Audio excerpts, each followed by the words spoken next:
How are they similar? Let's start with how the two coaches are similar. Both are passionate. Both want to win. Do they both want to win?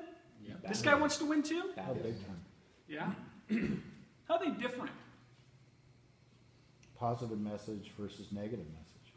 Which one was the positive message? Okay. McConaughey. All right. And okay, tell me more about that. Why does this message come across as positive? He focused less on the winning part and more on kind of leaving your heart out on the field and those kind of concepts that I think most people can gravitate towards. Okay. Well, it tells them something they can do to win. It empowers them, putting in their hand. Empowers. You give them a process Yeah. that could lead to victory, even though on paper we're badly mismatched. What did the first coach say about leaving your heart on the field? What did he say? Does that matter? It's not judged. It doesn't matter. He said, let me tell you, you know what? You gave a great effort. You know what? It doesn't really matter because we didn't win. Okay? First coach said, it ain't how you play the game. Let me tell you something. It ain't how you play the game. The second coach says, it is how we play the game. How we play is everything. So very different in that regard. So is the first coach win at all cost? Is this coach a double goal coach? Maybe, but we've only seen him for 60 seconds. Okay, what's this coach sound like at halftime when they're down 40-0? I don't know.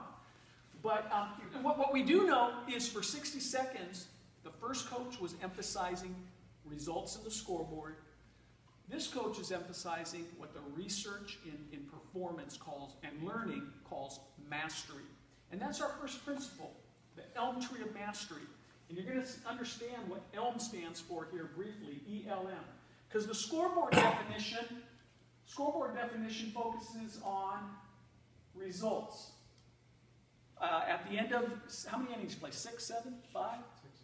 At the end of 6 innings, who's got the most runs? These boys, you're winners. You boys are losers. Mastery definition, the focus is on effort. Did we give it? Did we did we put our heart on the line? Did we leave it all on the field? Did we give it the best we had? Do we know what great effort looks and feels like? Can we do it when we're losing? Can we do it when we're winning? Can we do it at the game when mom and dad are watching, as well as at practice when nobody's watching but us? Scoreboard definition here. Constant comparison with others. Wow, they're in third, we're in first. Our pitcher's 4'2", their pitcher already shaves. All right? Mastery, there's a constant comparison, but it's not with others. Who do you think it's with? Yourself. Are we learning? Are we improving? How do we stand today to how we stood yesterday? Do I know more about baseball now than I did last week? Are we a better ball club now than we were at the beginning of the season? Third difference, and this is probably the biggest difference. You remember this one? Those of you who've been to the workshop before? What it's going to say here? Scoreboard definition? Does this ring a bell? Scoreboard definition says mistakes are not okay. And what's it going to say on the mastery side? Mistakes are okay. Why the heck would PCA come here and tell you mistakes are okay? We're playing baseball. We're trying to win some games. You're not supposed to make errors. So why would PCA... What? It's the only way you learn. It's the only way you learn. Mistakes are learning opportunities. If you want great effort, if you want to maximize learning, you embrace mistakes as part of the learning process. Damon's a classroom teacher, okay? And was there another teacher or two in here? Okay. Some coaches tell you that learning cannot be maximized unless mistakes are happening. What I've heard from teachers is that mistakes are the lifeblood of learning. Okay? Not something to be feared, but something to be embraced as part of the learning, growth, development process. Not a question of whether your kids are going to make mistakes. How do they respond to their mistakes? What do they get? What do you help the kids get out of making mistakes? I can think of nothing more harmful to performance, whether it's in sports or outside of sports, than fear of mistakes. So, further research, and this was done by Robert Roser at Stanford University, shows that when we're in a mastery climate, when our focus is on mastery, Our anxiety goes, what do you think? Up. Anxiety, nervousness goes down. Self-confidence goes up. Okay? Why is that? Okay, the whole way mistakes are approached is a big part of it, isn't it, Damon? What else? Well, you know that your coach has your back, that he believes in you. If he's trying to correct a mistake, he's positive. His message is positive. The worst coach I ever had, every time you made a mistake, he's screaming and yelling and throwing you down or whatever. That help It makes you better? horrible. It makes you a bad baseball player. Is what All right. So we got a sports workshop going on here. There ought to be competition in the sports workshop, right, Damon? At some point. I mean, we can't just chit-chat here. We should have some competition. And so I need a volunteer. Did you play sports? What sports did you play growing up? Baseball. Baseball and football. All right, well, thanks for volunteering. Get on up here. All right. So, Coach, remind me of your name. Matt. Matt, okay. So, Matt, you're a baseball coach. I'm not going to play in baseball, but I will play in football because I played football too. I was on the 3rd grade flag football team, okay? Defensive end. What position did you play in football? Running back. Running back. There we go. We got it. Okay. So, you're the running back. I'm the defensive end. Okay. You got to try to get by me. I'll tell you what. If you get to him and touch him, I'll count it as a touchdown or whatever, okay? We're going to play tackle. You mind if I tackle you? Go for it. Go for it. Okay. I might have picked the wrong volunteer. Okay, when I say height, we'll run the play. Okay. Down.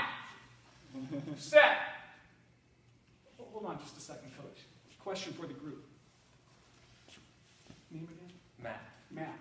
Hasn't changed in the last minute. No. Matt, how much control does Matt have over the outcome of this play, the result? Tremendous? How much control do I have? You have a lot of control.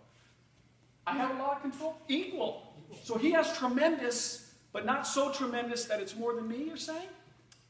Even though I look like this and he looks like that? Okay. What do the rest of you think? I think he could run you over like a can of corn. All right, so you think he has more control than I do? I think he has a more control of the outcome. I think you've done this before, and you kind of know how to win at this one. Okay. I am more experienced in this little skit. I am. That's true. Okay. But you also have this opportunity here, so I can only go one way, which is here to there. When you're 54 years old and slow, you use every trick you can. Okay, let's run the play, see what happens. Down. Set. Hold on, Matt. Before you go. How much control does Matt have over his effort on this play? Everything? Wait a minute. How much control do I have over my effort? All of it. How can we both have everything? Because it's true. We both have full or almost full control of our effort. So which side do we have more control over? The mastery side. The mastery side gives us more control. Okay, Matt. Down. Set. Damon, do I look crazy to you? Do I look like a crazy? You know I'm not going to run this play against this beast. Matt, thank you very much for helping me. Let's hear it for our He's lucky I'm not 34 anymore. So the reason I did this skit, we talked about how we have more control over the mastery side. The reason anxiety goes down, self-confidence goes up, is because mastery gives players a feeling of control. Okay? It gives players a feeling of control. We have way more control over the mastery side. And when we have this feeling of control, more confident, less nervous. So further research shows, and this was also done at Stanford, this was Professor Albert Bandura.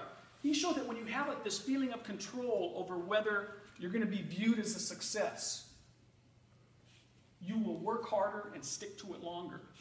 Things we want to see from our ball players. Further reason to be mastery-oriented as a coach. So let's take a look at this situation. Let's make it baseball. Jesse hangs his head every time he walks a batter, and therefore, and hangs his head on the next series of pitches. You're Jesse's coach. What do? When I say go with a partner, you just can't talk to the same coach you talked to last time. You got to pair up differently, okay? How are we going to help Jesse in this situation? You guys are on. Go.